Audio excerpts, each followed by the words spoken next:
Tipo, quando a gente faz uma transação com o cara do McDonald's, a gente tá fazendo uma transação com aqueles investidores. Fundamentalmente falando. Fundamentalmente é isso. É eles que vão decidir no final. É eles que vão decidir, exatamente, quais vão ser os rumos da empresa. E mais do que isso, sou eu, através da minha compra, que decido se os rumos que eles decidiram são bons. Sim. Então, se sou eu que estou fazendo isso, então, primeiro, você deveria ser capaz de enxergar essa relação mais claramente. E uma vez enxergando essa relação mais claramente, você deveria enfatizar o quanto essa relação pessoal é tão boa quanto qualquer outra para definir a reputação de alguém. Por exemplo, eu conheço gente que passa 5 anos com o nome sujo para depois limpar. Sabe quando esse indivíduo ficaria devendo uma pessoa 5 anos? Nunca. Nunca. Nunca ia ficar. Nunca. Principalmente uma que dissesse publicamente que ele tá devendo ele. Sim. Então, a gente costuma enxergar isso com as empresas, essa inadimplência com as empresas muito mais acessível e muito menos prejudicial do que ela realmente é. Não só isso, né? Porque a gente vai falar de essa economia da dívida, tudo que existe no mundo, né? Ela é muito bem possibilitada por conta dessa leitura holista das questões todas, né? Você vai falar, por exemplo, a dívida pública. Quem tem essa dívida pública? Exato. Né? O governo em específico Sim. é composto de um conjunto de indivíduos que ordenou uma compra de um conjunto de indivíduos que têm títulos a serem recebidos. Isso, e aí sai, entra gente, e aí como é que fica? Pro governo.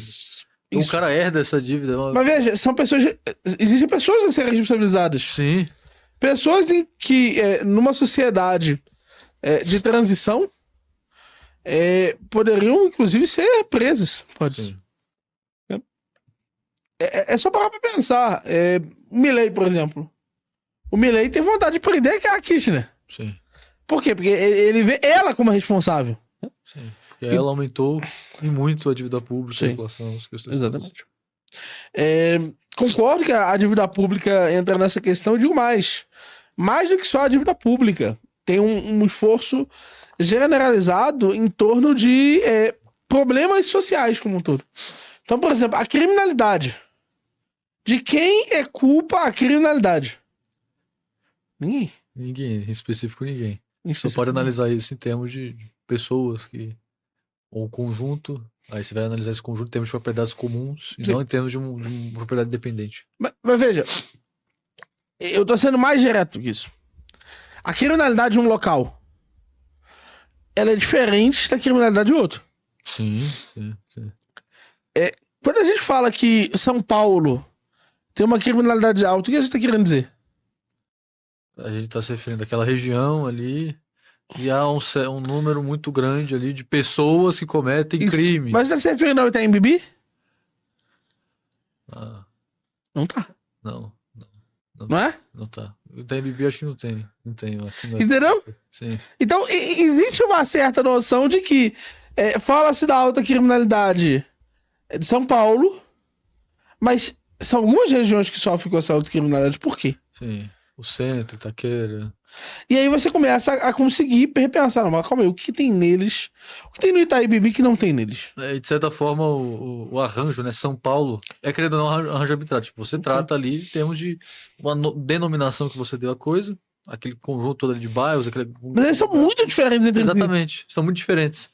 Então, uma forma de resolver a criminalidade... como eu vou resolver a criminalidade de São Paulo? Né? Analisar em partes. Sim. Ou vou resolver a criminalidade... Né? O que é isso? Sim. Eu vou falar, a criminalidade em Itaquera. Qual lugar de Itaquera? Qual rua? Aí você vai pensar... Por que nessa rua em específico acontecem tantos crimes? Sim. Acontecem tantos crimes aqui porque tem uma boca de fumo aqui. Mas por que tem uma boca de fumo aqui? Sim. Entende? E aí você começa a conseguir demonstrar culpados. Né? E você começa a conseguir entender como o processo aconteceu. Porque quanto mais generalizado ele é, cara, fome. Fome eu acho que é o principal. Pra a gente resolver o problema da fome no mundo, tem uma solução imediata. Que as pessoas que estão nos lugares que têm muita fome simplesmente saiam de lá. Existem grandes bolsões de riqueza na sociedade. Sim. E existem lugares que, pela sua própria estrutura, algumas delas, por exemplo, no meio do deserto, não deveriam estar lá as pessoas. Sim. As pessoas deveriam estar para onde a comida está. Existem muitos conglomerados aqui no Brasil, é recheado disso, né? Conglomerado de cidade que surge por conta de uma atividade econômica, por conta de algum incentivo que o governo não, né? Certos indivíduos dentro do governo deram. Sim. E aí, quando esgota essa atividade econômica, sei lá, mineração de ouro, sim, esgota o ouro, empobrece aquela região. Então, mas porque alguém morou lá um dia, o governo mantém pessoas morando lá para sempre. Sim. Quer sustentar aquela... Criando uma economia artificial. Aquela municipalidade. Isso ocorre muito no interior do Nordeste, com várias cidades que são sustentadas basicamente por... E essas pessoas deveriam estar nas capitais. Sim. Onde elas iam servir como meio para expansão. Sim. Entende? Sim. Onde a própria capacidade delas de exercerem trabalho faria com que a sociedade fosse mais organizada. Sim. Mas isso só será possível quando você tratar a fome como um problema de pessoas. E as pessoas vivem em algum lugar. Eles estão em algum lugar. Sim. Por exemplo, eu gosto muito, dentro da noção do individualismo metodológico, de como ele responde às objeções em relação à duplicidade legislativa no anarcapitalismo. Então, por exemplo, falar assim, se eu tivesse adesão a um determinado tribunal e você tivesse adesão a outro, qual nós vamos aplicar? Uma das respostas, que para mim é a resposta correta do problema, é aonde eu estou. Sim. Eu que sou a vítima, aonde eu estou. Certo? Existe uma localidade do crime. Uma localidade onde aquele indivíduo que foi acusado desse crime, a princípio, esteve. E se ele foi acusado disso, ele estava concordando com as leis de arbítrio dali. Sim. Porque não se está em um lugar que não se concorda com as regras. É uma presunção imediata. Ah, mas como assim? Você pode não saber as regras. Não, meu querido, mas o princípio da publicidade, ou seja, espera-se que as pessoas saibam aquilo que é norma de determinada localidade, é a regra não só no direito libertário, quanto no direito público.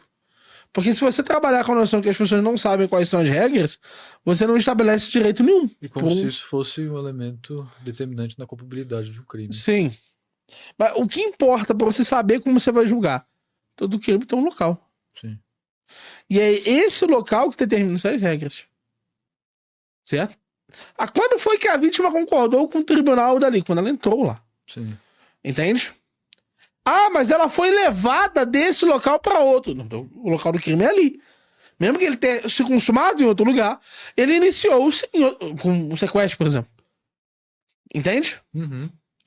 Então, só de você enxergar um indivíduo e as suas circunstâncias, você já vai diretamente conseguir responder um aparente paradoxo de concordância entre diferentes agências de segurança. Sim. E com isso, cara, eu acho que vale para quase tudo. Tem poucos conceitos que não podem ser refinados quando você particulariza eles. Poucas são as apresentações que, quando você se pergunta quais são os motivos que levaram a ela, você não vai ter um ganho explicativo.